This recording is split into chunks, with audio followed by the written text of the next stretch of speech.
আসসালামু আলাইকুম প্রিয় দেশবাসী। সুদূর প্রবাস থেকে আমি জাহাঙ্গীর একখান কথা কইতাম চাই।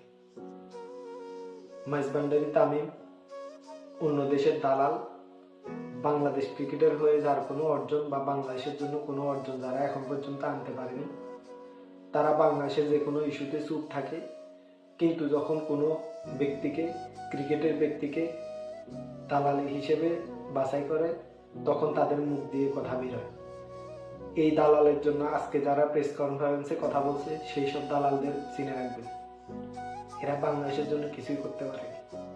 আইসিসি থেকে টাকা পাওয়ার জন্য এরা দেশকে বিক্রি করতে প্রস্তুত। দেশের স্বার্থে এরা কখনোই কথা বলে না।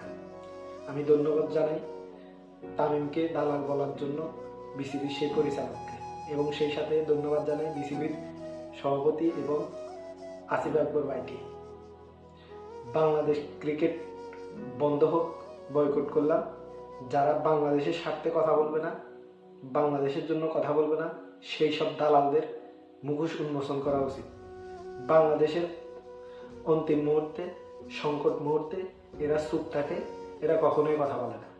মোস্তাফিজ ইস্যুতে এরা একজনও কোনো কথা বলেনি, মুখ খোলেনি।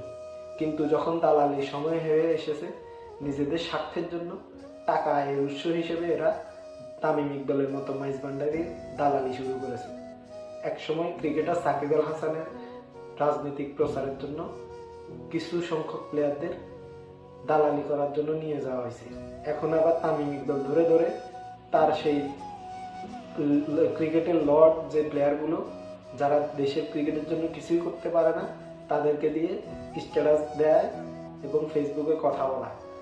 এবং আপনি দেখবেন এরা যে কোনো বিষয়ে চুপ থাকলেও ক্রিকেটের বিষয়ে দালালি করার জন্য এরা প্রস্তুত। বিশেষ করে একজন প্লেয়ারকে এরা বাছাই করে, এবং এরা যখন দেখেছে বাংলাদেশ ক্রিকেটে বন্ধ হওয়ার একটা চান্স আছে, বিশ্বকাপ খেলতে পারবে না, টাকা আয়ের উৎস বন্ধ হয়ে যাবে, এরা তখনই দালালি শুরু করার জন্য তামিমের মতো মাইজভান্ডারিকে বাছাই করেছে।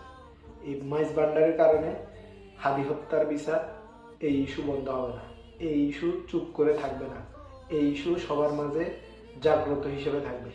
হাদি হত্যার বিচার আমরা সবসময় চাইব। আল্লাহ হাফেজ, আসসালামু আলাইকুম।